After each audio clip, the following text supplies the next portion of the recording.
भारत माता की। अंगराज दानवीर कर्ण की धरती, महर्षि मैही के तपस्थली,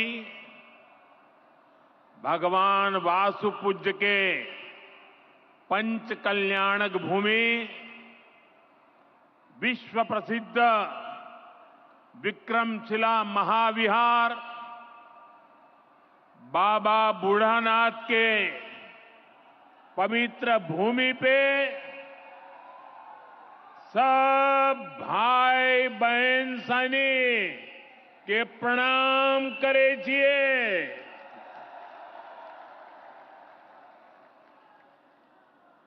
मंच पर विराजमान राज्यपाल श्रीमान आरिफ मोहम्मद खान जी, बिहार के लोकप्रिय एवं बिहार के विकास के लिए समर्पित हमारे लाडले मुख्यमंत्री नीतीश कुमार जी, केंद्रीय मंत्रिमंडल में मेरे सहयोगी शिवराज सिंह चौहान जी, जीतन राम मांझी जी, ललन सिंह जी, गिरिराज सिंह जी, चिराग पासवान जी, राज्य मंत्री श्रीमान रामनाथ ठाकुर जी, बिहार सरकार के उप मुख्यमंत्री सम्राट चौधरी जी, विजय सिन्हा जी, राज्य के अन्य मंत्री एवं जनप्रतिनिधिगण, उपस्थित महानुभाव और बिहार के मेरे प्यारे भाई और बहनों, आज हमारे साथ देश के कोने कोने में कई मुख्यमंत्री, कई मंत्री और करोड़ों करोड़ों किसान भी आज इस कार्यक्रम में हमारे साथ जुड़े हुए हैं। मैं उन सबको भी आदरपूर्वक नमन करता हूं। साथियों, महाकुंभ के समय में मंदरांचल की इस धरती पर आना अपने आप में बड़ा सौभाग्य है। इस धरती में आस्था भी है, विरासत भी है और विकसित भारत का सामर्थ्य भी है।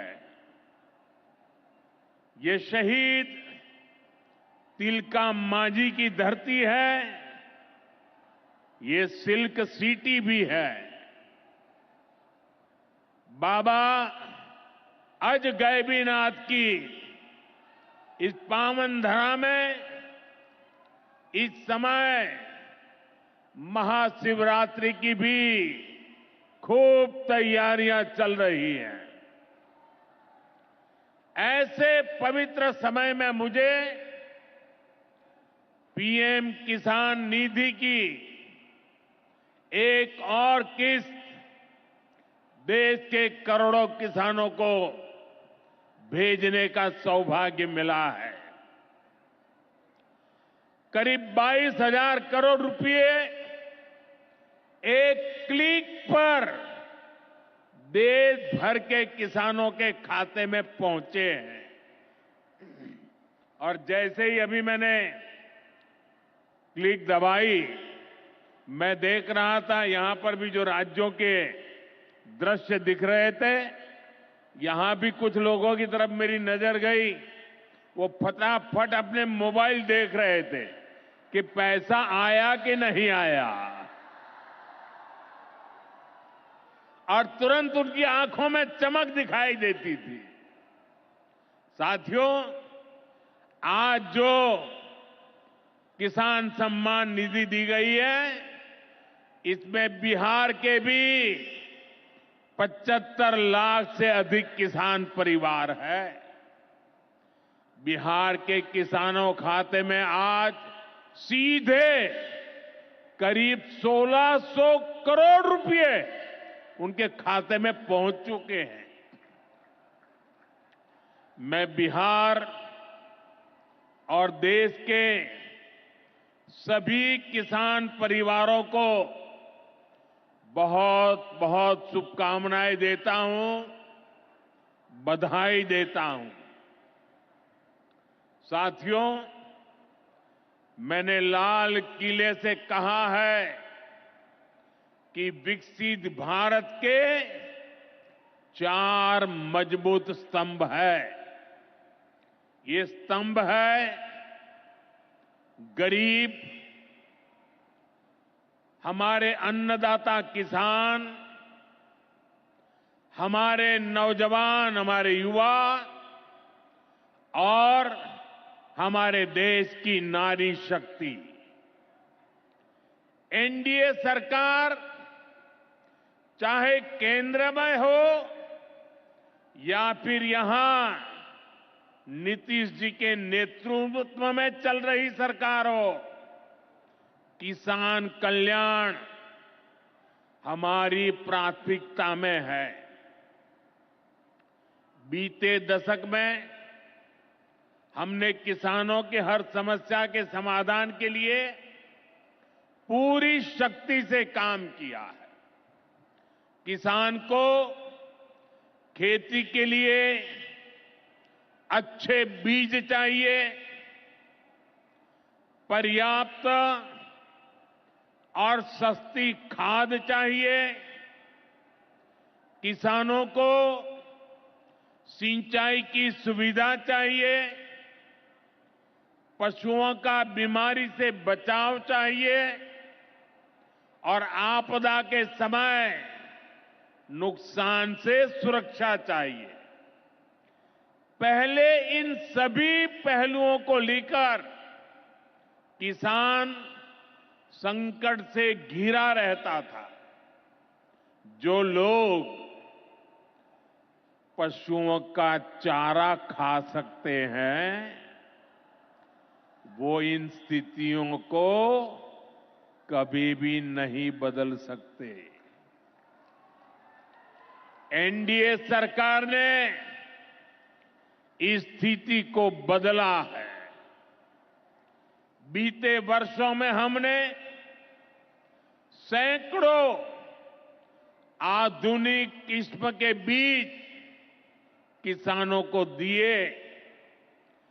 पहले यूरिया के लिए किसान लाठी खाता था और यूरिया की कालाबाजारी होती थी।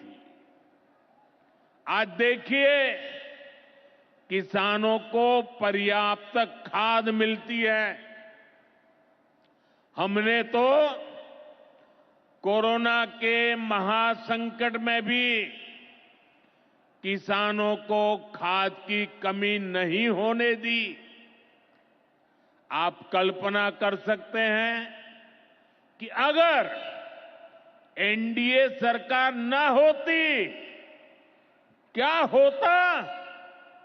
साथियों, अगर एनडीए सरकार न होती तो आज भी हमारे किसान भाई बहनों को खाद के लिए लाठियां खानी पड़ती। आज भी बरौनी खाद कारखाना बंद पड़ा होता।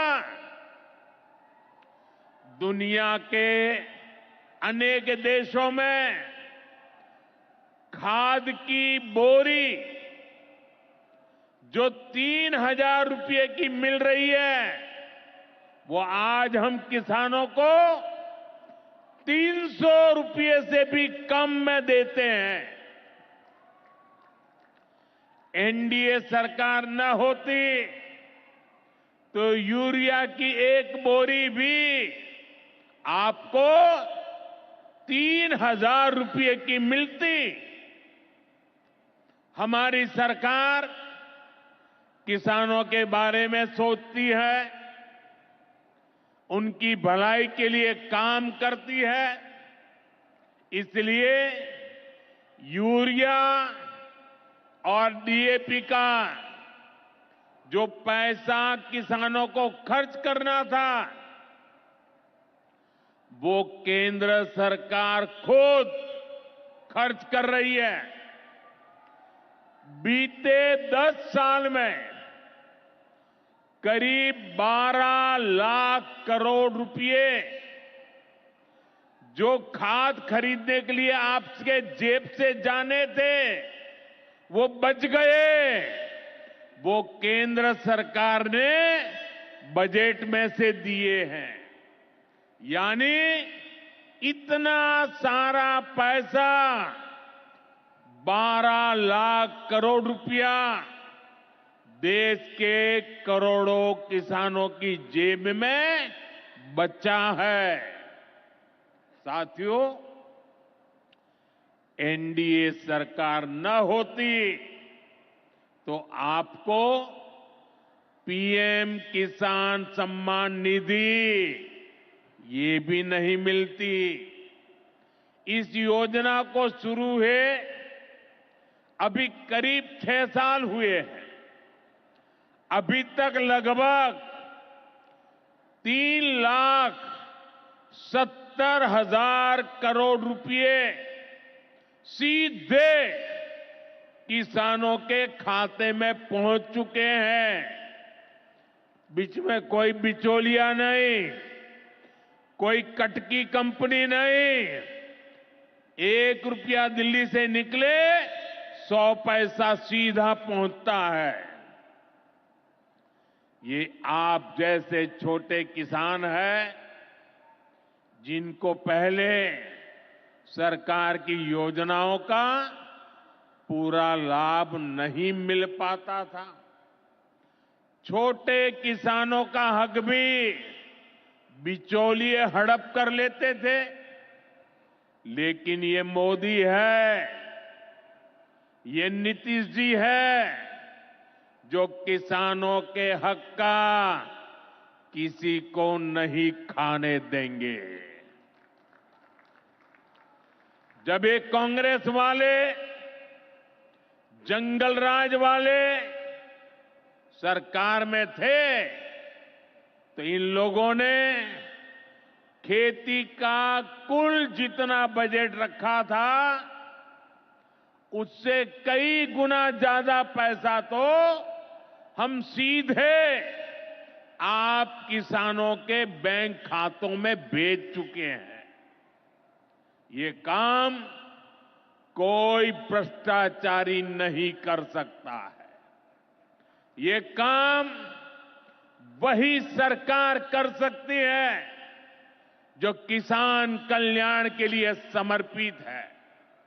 साथियों, कांग्रेस हो, जंगल राज वाले हो, इनके लिए आप किसानों की तकलीफ भी कोई मायने नहीं रखती। पहले जब बाढ़ आती थी, सूखा पड़ता था, ओला पड़ता था, तो ये लोग किसानों को अपने हाल पर छोड़ देते थे। 2014 में जब आपने एनडीए को आशीर्वाद दिया, तो मैंने कहा ऐसे नहीं चलेगा। एनडीए सरकार ने पीएम फसल बीमा योजना बनाई।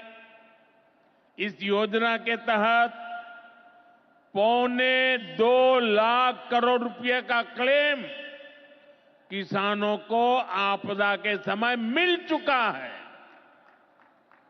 साथियों, जो भूमिहीन है, जो छोटे किसान है, उनकी आय को बढ़ाने में एनडीए सरकार पशुपालन को बढ़ावा दे रही है।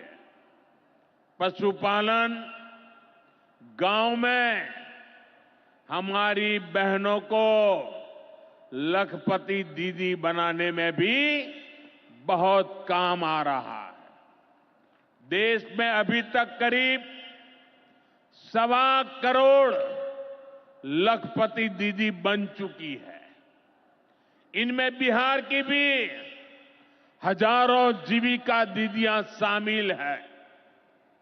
बीते दशक में भारत में दूध उत्पादन 14 करोड़ टन से बढ़कर, ये याद रखिए, 10 साल में 14 करोड़ टन दूध उत्पादन से बढ़कर के 24 करोड़ टन दूध उत्पादन हो रहा है।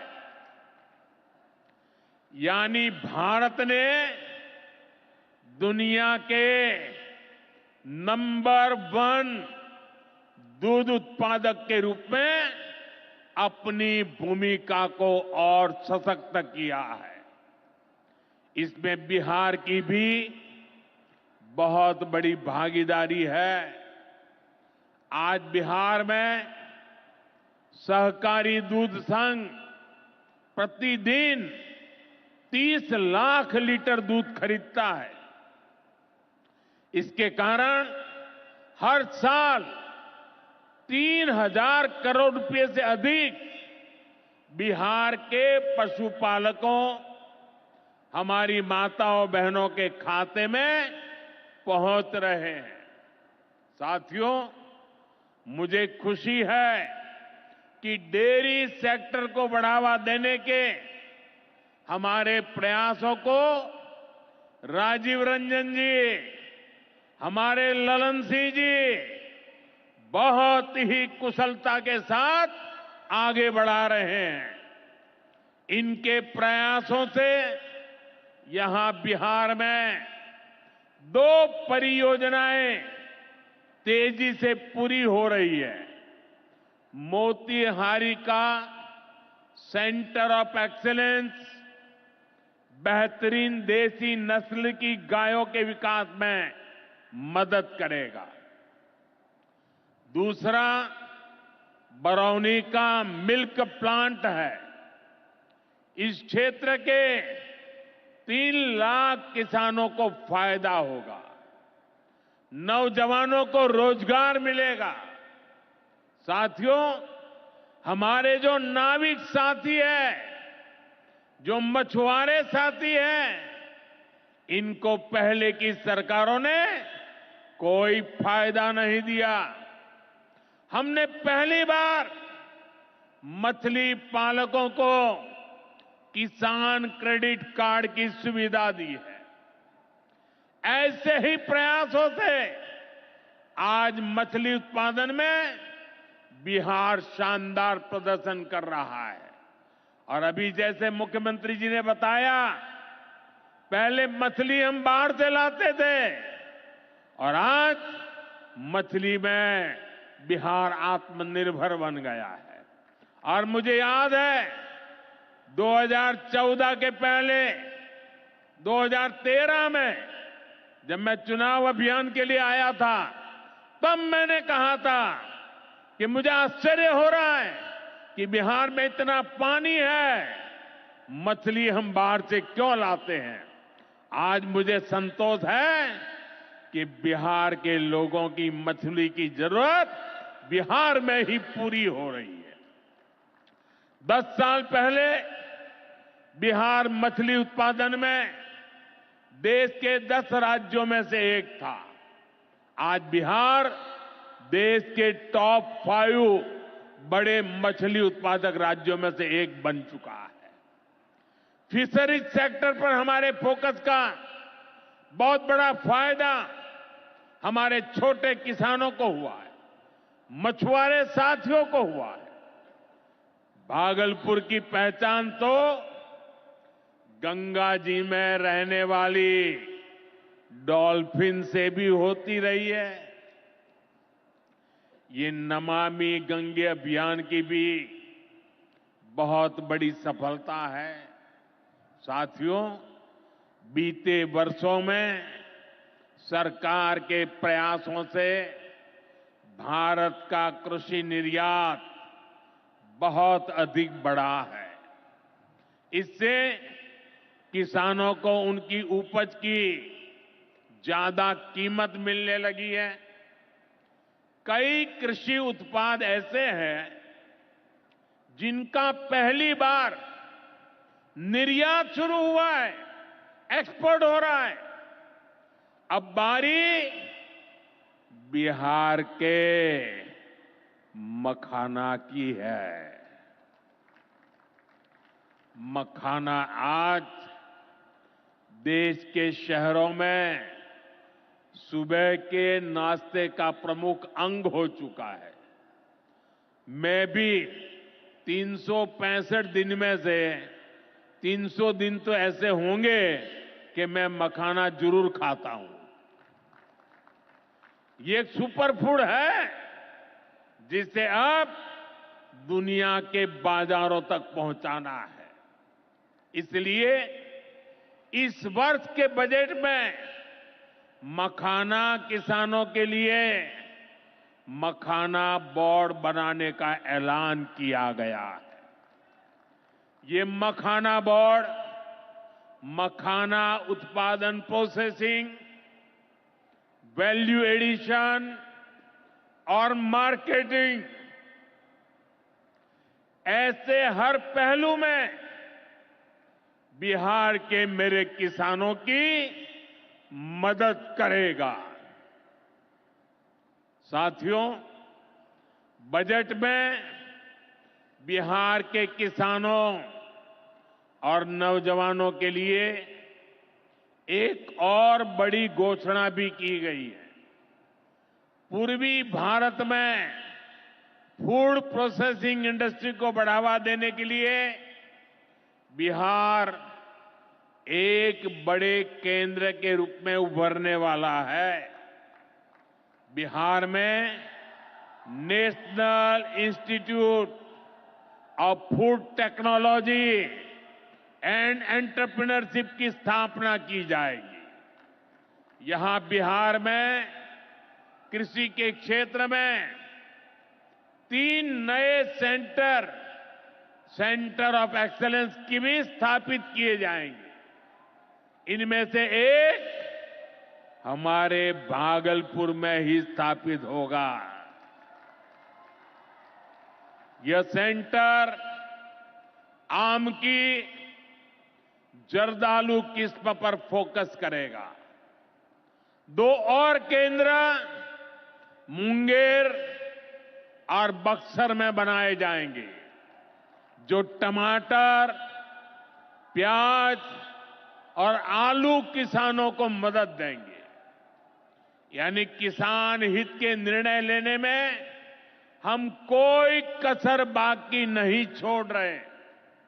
साथियों, आज भारत कपड़े का भी बहुत बड़ा निर्यातक बन रहा है। देश में कपड़ा उद्योग को बल देने के लिए अनेक कदम उठाए जा रहे हैं।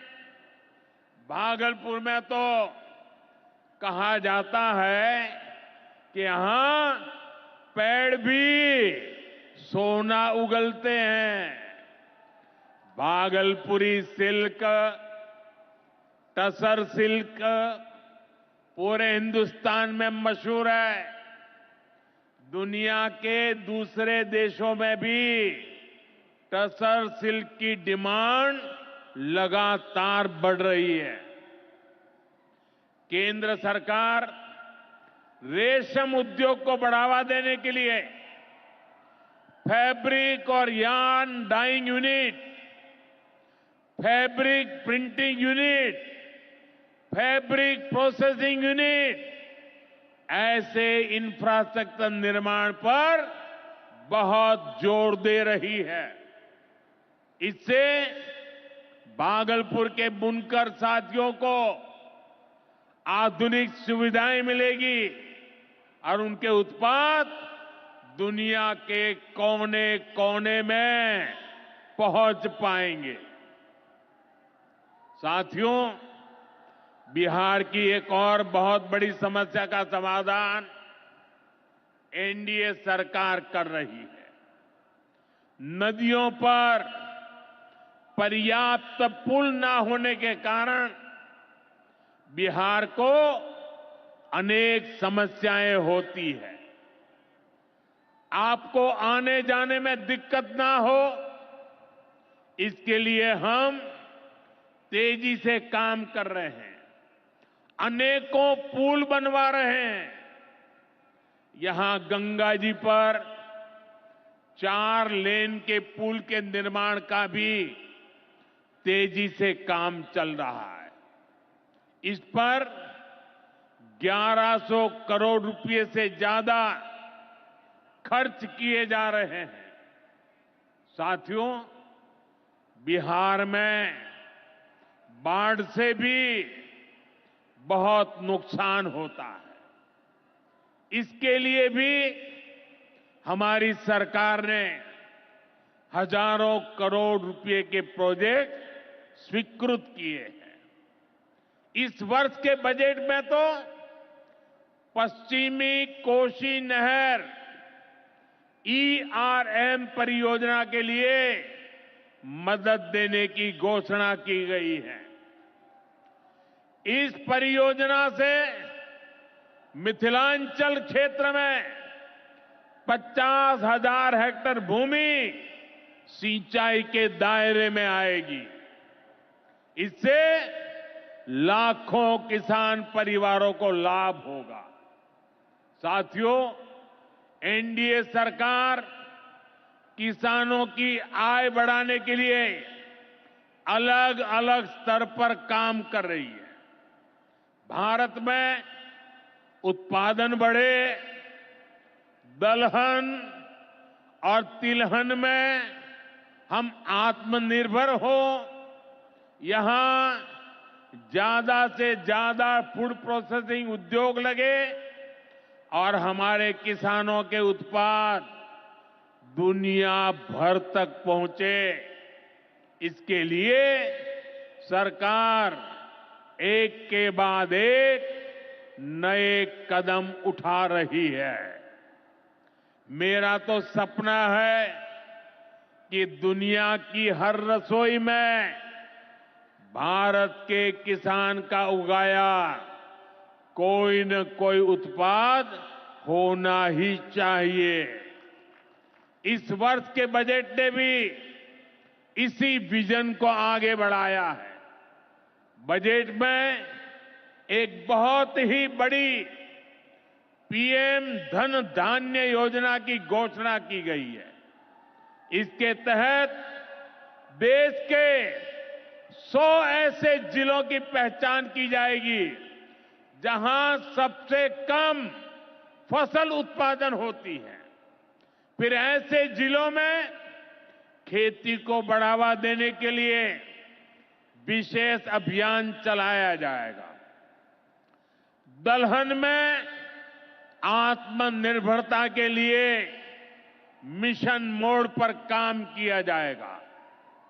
किसान ज्यादा से ज्यादा दालें उगाए, इसके लिए किसानों को प्रोत्साहन मिलेगा। दालों की एमएसपी पर खरीद को और अधिक बढ़ाया जाएगा। साथियों, आज का दिन एक और वजह से बहुत खास है। हमारी सरकार ने देश में 10,000 एफपीओ किसान उत्पादक संघ बनाने का बड़ा लक्ष्य रखा था। आज मुझे ये बताते हुए खुशी है कि देश ने इस लक्ष्य को प्राप्त कर लिया है। आज बिहार की भूमि 10,000वें एफपीओ के निर्माण की साक्षी बन रही है। मक्का, केला और धान पर काम करने वाला ये एफपीओ खगड़िया जिला में रजिस्टर हुआ है।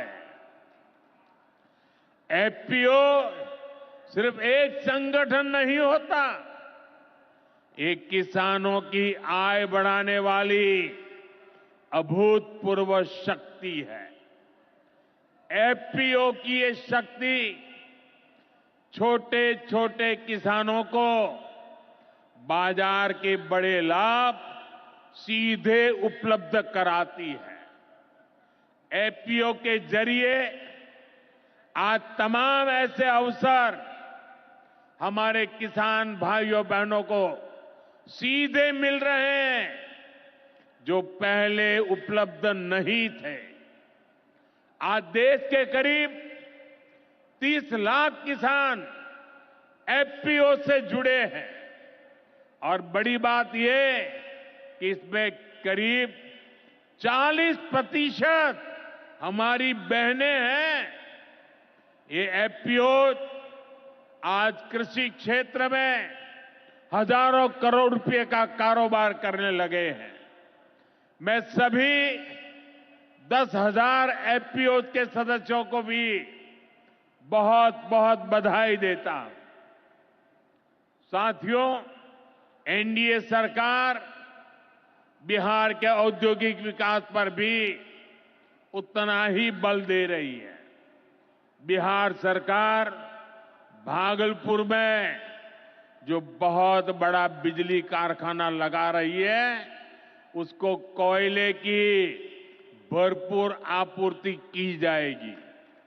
इसके लिए केंद्र सरकार ने कोल लिंकेज को स्वीकृति दे दी है। मुझे पूरा भरोसा है यहां पैदा होने वाली बिजली बिहार के विकास को नई ऊर्जा देगी। इससे बिहार के नौजवानों को रोजगार के नए अवसर मिलेंगे। साथियों, पूर्वोदय से ही विकसित भारत का उदय होगा और हमारा बिहार पूर्वी भारत का सबसे अहम स्तंभ है। बिहार भारत की सांस्कृतिक विरासत का प्रतीक है। कांग्रेस आरजेडी के लंबे कुशासन ने बिहार को बर्बाद किया, बिहार को बदनाम किया। लेकिन अब विकसित भारत में बिहार का वही स्थान होगा जो प्राचीन समृद्ध भारत में पाटलिपुत्र का था। इसके लिए हम सभी मिलकर निरंतर प्रयास कर रहे हैं। बिहार में आधुनिक कनेक्टिविटी के लिए, सड़कों के नेटवर्क के लिए, जन कल्याण की योजनाओं के लिए एनडीए सरकार प्रतिबद्ध होकर काम कर रही है। मुंगेर से भागलपुर होते हुए मिर्जा चौकी तक करीब 5,000 करोड़ रुपए की लागत से नया हाईवे भी बनाने का काम शुरू हो रहा है। भागलपुर से औंसडीहा तक 4 लेन सड़क को चौड़ा करने का काम भी शुरू होने जा रहा है।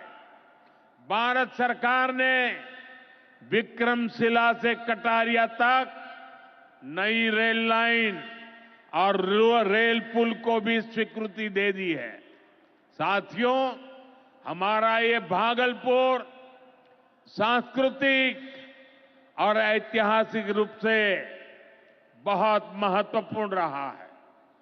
विक्रमशिला विश्वविद्यालय के कालखंड में ये वैश्विक ज्ञान का केंद्र हुआ करता था। हम नालंदा विश्वविद्यालय के प्राचीन गौरव को आधुनिक भारत से जोड़ने का काम शुरू कर चुके हैं। नालंदा विश्वविद्यालय के बाद अब विक्रमशिला में भी सेंट्रल यूनिवर्सिटी बनाई जा रही है। जल्द ही केंद्र सरकार इस पर काम शुरू करने वाली है। मैं नीतीश जी, विजय जी, सम्राट जी सहित बिहार सरकार की पूरी टीम को बधाई देता हूं। आप इस प्रोजेक्ट से जुड़ी जरूरतों को पूरा करने में तेजी से जुटे हैं। साथियों, एनडीए सरकार भारत की गौरवशाली विरासत के संरक्षण और वैभवशाली भविष्य के निर्माण के लिए एक साथ काम कर रही है। लेकिन ये जो जंगल राज वाले हैं, इनको हमारी धरोहर से, हमारी आस्था से नफरत है। इस समय प्रयागराज में एकता का महाकुंभ चल रहा है। ये भारत की आस्था का, भारत की एकता और समरसता का सबसे बड़ा महोत्सव है। पूरे यूरोप की जितनी जनसंख्या है, उससे भी ज्यादा लोग अब तक एकता के इस महाकुंभ में डुबकी लगा चुके हैं, स्नान कर चुके हैं। बिहार से भी गांव-गांव से श्रद्धालु एकता के इस महाकुंभ होकर आ रहे हैं। लेकिन ये जंगल राज वाले महाकुंभ को ही गाली दे रहे हैं। महाकुंभ को लेकर भद्दी भद्दी बातें कर रहे हैं। राम मंदिर से चिढ़ने वाले लोग महाकुंभ को भी कोसने का कोई मौका नहीं छोड़ रहे हैं। मैं जानता हूं, महाकुंभ को गाली देने वाले ऐसे लोगों को बिहार कभी भी माफ नहीं करेगा। साथियों, बिहार को समृद्धि के नए पथ पर ले जाने के लिए हम दिन रात ऐसे ही मेहनत करते रहेंगे। एक बार फिर देश के किसानों को और बिहार वासियों को बहुत बहुत बधाई। मेरे साथ बोले, भारत माता की, भारत माता की। बहुत बहुत धन्यवाद। हमारे यशस्वी माननीय प्रधानमंत्री महोदय का कोटि कोटि धन्यवाद। इस अवसर पर हम सबों को मार्गदर्शित करने के लिए अपने प्रेरणादायी विचारों से